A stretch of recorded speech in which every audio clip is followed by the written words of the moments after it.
चलिए स्टार्ट करते हैं क्वेश्चन नंबर 5। क्वेश्चन नंबर 5 कहता है in this figure 6.43 P Q is perpendicular to P S. Perpendicular मतलब पी क्यू पी एस पर अगर परपेंडिकुलर है तो उसका मतलब क्या हुआ, 90 डिग्री का एंगल बनाती है।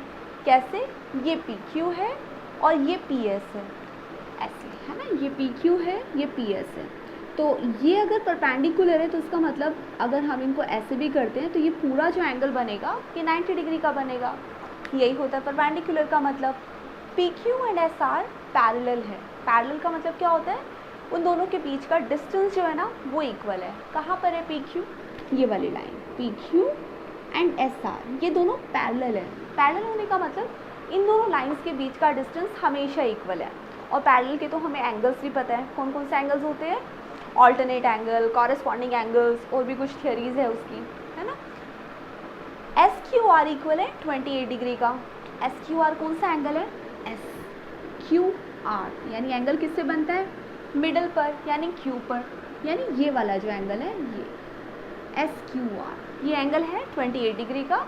एंड क्यू आर टी मतलब here is Q R and T, तो जो एंगल आर पर फॉर्म होता है ये पूरा angle, that angle is given to be 65 degree. अब हमें क्या करना है, हमें फाइंड करनी है एक्स एंड वाई की वैल्यूज़, ठीक है।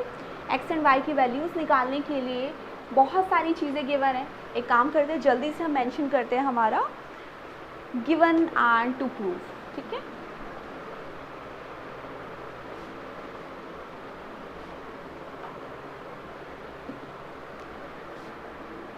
बहुत सारी चीज़ें गिवन है ना, क्या क्या गिवन है, 1 2 3 4 पॉइंट्स है, तो मेंशन कर देते हैं। P Q is perpendicular to P S and P Q parallel to S R, ये भी लिख लेते हैं। और हमारे दो एंगल्स कौन कौन से, angle S Q are equal है 28 डिग्री का and Q R T 65 degree का। बस ये 4 लाइंस है जो हमें मेंशन करनी है गिवन में। टाइम भी नहीं लगेगा, ऐसा नहीं है कि हमें बहुत टाइम लग रहा है, लेकिन देखिए अगर आप ये सब मेंशन करते हैं तो आपको फुल मार्क्स मिलते हैं क्वेश्चंस में, आप मार्क डाउन नहीं होंगे। फाइंड क्या करना है, एक्स एंड वाई लिख दिया। चलिए अब आते हैं हम सॉल्यूशन पार्ट पर।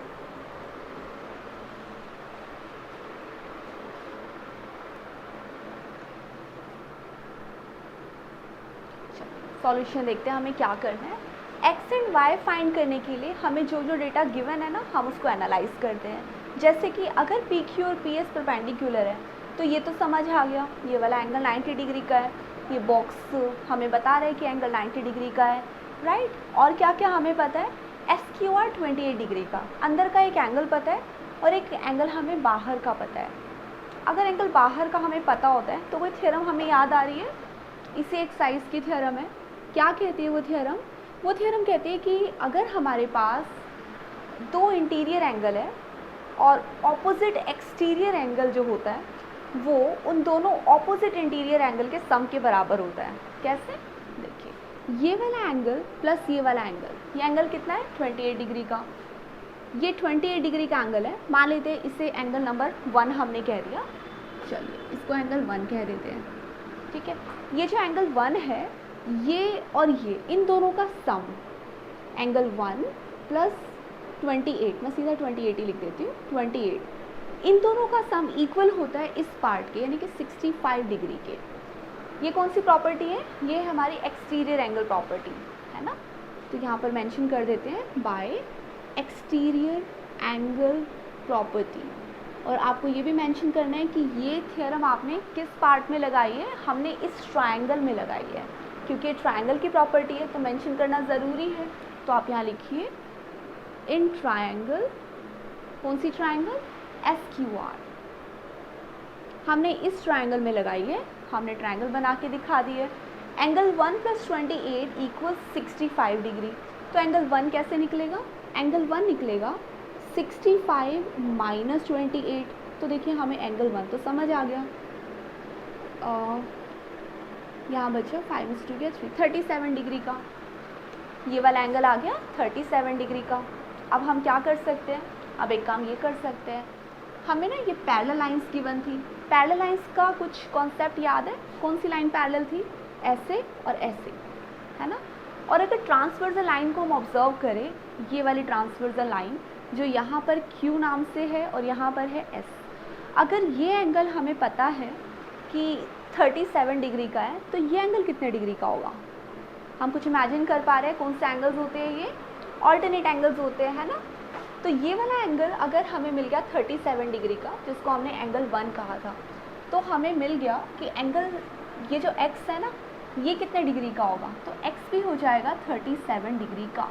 और रीज़न क्या है, रीज़न है ये दोनों एक दूसरे के ऑल्टरनेट एंगल्स हैं। मेंशन कर दीजिए कि ये x जो है, इसके आगे एंगल लिखने की ज़रूरत नहीं है, x जो है वो 37 डिग्री का है। क्यों, क्योंकि ये ऑल्टरनेट एंगल है।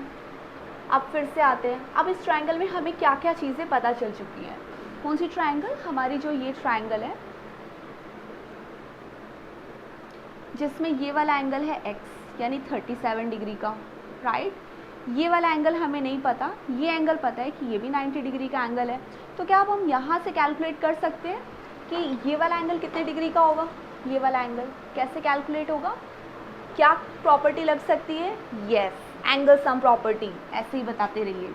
तो bye angle sum property in triangle, किस ट्रायंगल में लगाई ये प्रॉपर्टी हमने, PQS। इस ट्रायंगल में जब ये प्रॉपर्टी लगाएंगे तो हमें ये वाला एंगल y मिल जाएगा 180 में से ये दोनों एंगल सब्ट्रैक्ट करके, 90 भी सब्ट्रैक्ट किया, 37 भी सब्ट्रैक्ट किया, 180 में से हमने सब्ट्रैक्ट किया 127, तो ये आपके पास बचा 43 डिग्री का, राइट। और फिर आप आंसर अपने ज़रूर मेंशन करा करिए कि x आपने निकाला है 37 degree and y equals 43 degree. There you go. क्या किया इस क्वेश्चन में हमने, क्वेश्चन ये गिवन था जिसके अंदर हमें x और y की वैल्यू ऑब्टेन करनी है। तो सबसे पहले जो एंगल हमें ये अंदर वाले गिवन थे ना 28 और बाहर एक एक्सटीरियर एंगल गिवन था 65 डिग्री, इन दोनों पर यानी इस वाले ट्रायंगल में हमने एक्सटीरियर एंगल प्रॉपर्टी लगाई और हमें एंगल 1 पता चल गया। फिर हमें ये पता है कि जितने डिग्री का 1 है उतना ही x है। क्यों है, क्योंकि ये दोनों लाइन पैरेलल है और ये बनाते हैं ऑल्टरनेट एंगल्स, तो x की भी वैल्यू पता चल गई।